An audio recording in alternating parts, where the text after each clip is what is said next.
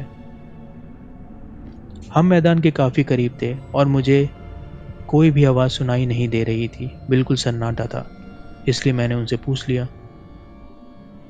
جی گانے بجانے کا بھی انتظام ہے، لیکن نکاح پڑھانے کے بعد، ایفاق نے کہا، اور یہ کہہ کر وہ پھر سے چلنے لگا۔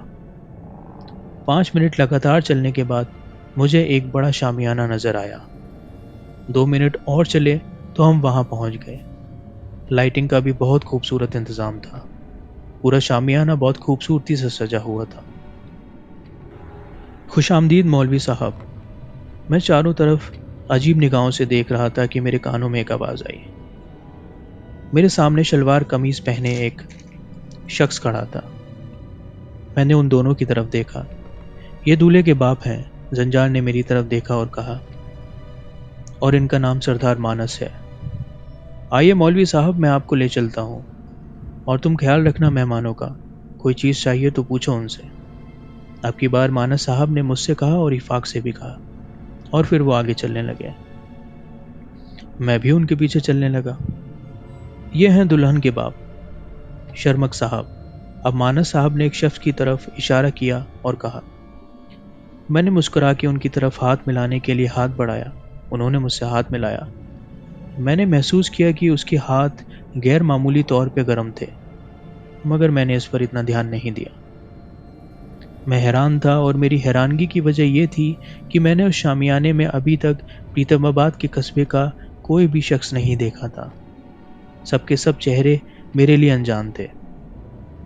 اس کا ذکر میں نے شرمک صاحب سے کیا، جو کہ دلہن کے والد تھے۔ اوہ، تو آپ اسی لیے پریشان ہیں، اس نے کہا اور ایک لڑکے کو آواز دی، اور قریب آنے پر اس سے کچھ کہا تو وہ لڑکا وہاں سے چلا گیا۔ تھوڑی دیر بعد میں نے نذر صاحب کو دیکھا۔ نذر صاحب کی پریتم آباد میں ایک جنرل اسٹور تھا۔ اس کے بعد احمد خان صاحب ملے، شیردل صاحب ملے، غلام علی اور شاہد علی۔ تب مجھے اطمینان ہوا کہ پریتم آباد کے کچھ لوگ میں نے دیکھ چکا ہوں۔ نذر صاحب، آپ کی دکان کیسی چل رہی ہے؟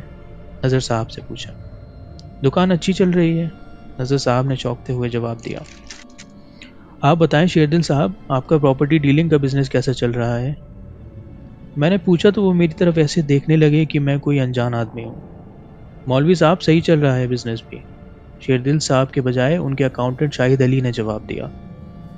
چلے مولوی صاحب، نکاح پڑھائیں، دیر ہو رہی ہے، ایفاق نے آ کے کہا۔ جی چلیں، میں نے کہا اور جا کے ان کا نکاح پڑھایا۔ انہوں نے مجھے مٹھائی دی، نکاح پڑھائی کے پیسے بھی دیے۔ پھر میں نے کھانا بھی کھایا، اور کھانا اس قدر لذیذ تھا کہ میں نے اپنی لائف میں اتنا لذیذ کھانا کبھی نہیں کھایا تھا۔ اس کے بعد ان دونوں نے جو مجھے وہاں سے لے کر آئے تھے، ایفاق اور زنجار، انہوں نے مجھے دوبارہ میرے دروازے تک چھوڑا اور پھر واپس چلے گئے۔ میں نے جلدی سے وضو کیا اور سونے کی تیاری کرنے لگا۔ وضو کر کے جب میں بستر پہ لیٹا تو ذہن میں خیال آیا کہ دیکھوں تو صحیح ٹائم کتنا ہوا ہے۔ میں نے سوچا کہ فجر کی نماز کا وقت قریب ہوا تو نماز پڑھ کے ہی سوؤں گا، کیونکہ آنے جانے میں اتنا وقت لگا ہے تو شاید ہو سکتا ہے نماز فجر کا وقت ہو رہا ہو یا ہونے کے قریب ہو۔ اسی خیال سے میں نے اپنا فون نکالا اور ٹائم دیکھا۔